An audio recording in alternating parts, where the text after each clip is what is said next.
ધારીના મીઠાપુર ગામે મૃતક યુવકની ભાવિ પત્નીના પ્રેમીએ કરી નિર્મમ હત્યા. ધારીના મીઠાપુર ગામે યુવકની હત્યા કરી હતી.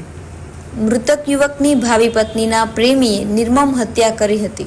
પ્રેમિકાના લગ્ન થવાના હોવાથી પ્રેમીએ ભાવિ પતિની હત્યા કરેલી હતી. છરી અને લોખંડના પાઇપ વડે હુમલો કરી વિશાલ મકવાણાની હત્યા કરી નાખી હતી. આવતીકાલે મૃતકની જાન ઉના તાલુકાના ધોકડવા ગામે જવાની હતી. ગઈકાલે સાંજે પ્રેમીએ મીઠાપુર ગામે આવી અને વિશાલ મકવાણાની હત્યા કરેલી હતી. ગઈકાલથી લઈને આજ સુધી અકસ્માતની વિગતો મળતી હતી. આજે મૃતકના પરિવારજનો દ્વારા હત્યાનો ગુનો નોંધાવવાની કાર્યવાહી શરૂ કરવાઈ છે. શોએબ સમા નામના યુવકે હત્યા કરી હોવાનું પોલીસ સમક્ષ મૃતકના પરિવારનું નિવેદન આપ્યું છે. શોએબ સમા સાથે અજાણ્યા શખ્સો પોલીસ ફરિયાદ નોંધાવવાની કાર્યવાહી શરૂ છે. મૃતકના પેનલ પીએમ અર્થે શબ ભાવનગરમાં ખસેડાયું છે. ગઈકાલનો ધારીનો તાલુકાના દલખાણીયા ગામનો બનાવ છે. ગઈકાલે સાંજના 6ની આજુબાજુ આ મર્ડર કેસ થયેલો છે, જેમાં વિશાલ મકવાણા કરીને છે. એમના આજની તારીખે લગ્નનો માંડવો હતો ને આવતીકાલે એની જાન જવાની હોય એવી દુઃખદ ઘટના બની ને એમનું મર્ડર થયેલ છે. કારણ શું હોઈ શકે? કારણમાં કોઈ પણ કારણ હજી જાણવા મળ્યું નથી, પરંતુ તપાસનો વિષય હોય. હાલમાં સ્થાનિક પોલીસ તંત્ર પણ સહયોગથી સારો એવો માહિતી આપી રહ્યા છે અને પોતે તપાસ પણ કરી રહ્યા છે. આગળ જોઈએ તપાસમાં કોણ આગળ આવે છે. મોહનભાઈ મકવાણા, મીઠાપુર નથી. શું ઘટના બની? શરીરના ઘા ને માથામાં પાઇપ મારેલી અને હૃદય ઉપર ઘા કરેલા, મોઢા ઉપર ઘા કરેલા આ હીરા બનેલ છે.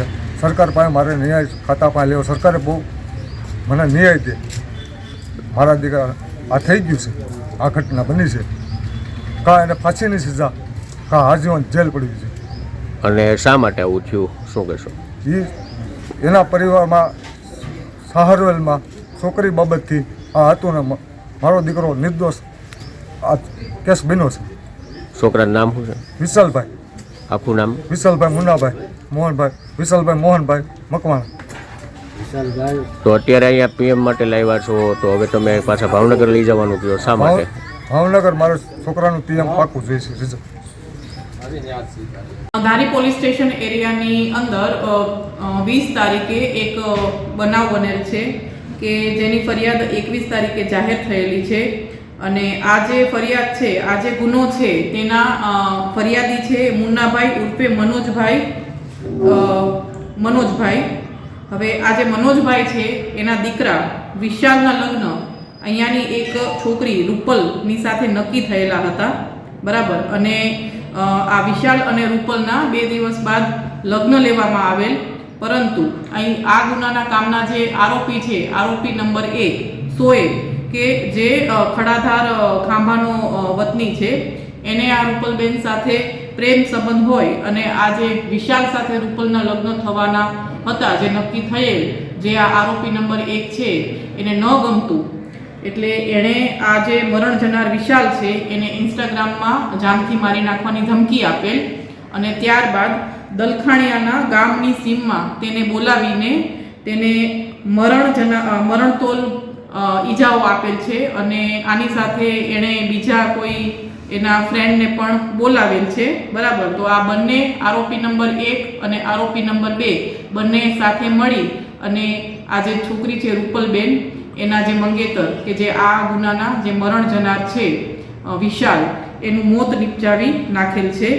અને તો જે મેજિસ્ટ્રેટ સાહેબના જે હથિયારબંધી જાહેરનામાનો પણ ભંગ કર્યો છે અને જૂની કલમ 302 અને નવી કલમ જે 101 એ મુજબનો આ ગુનો દાખલ થયેલો છે. અને ગુનાવાળી જે જગ્યા છે એનું FSLની હાજરીમાં પંચનામું પણ કરવામાં આવેલ છે અને અલગ અલગ સાયન્ટિફિક પુરાવો એકત્રિત કરેલ છે. અને આગળ હજી તપાસ વધુ ચાલુ છે. આરોપી ઝડપાઈ ગઈ? ના, એ હજી અમારા પોલીસ સ્ટેશનના જે અમે મારા સૂચનથી અલગ અલગ ટીમો બનાવી અને આરોપીની ગોતવા ઉપર છે અને તાત્કાલિક એને ધોરણસર અટક કરવા માટે પ્રયત્નો ચાલુ છે.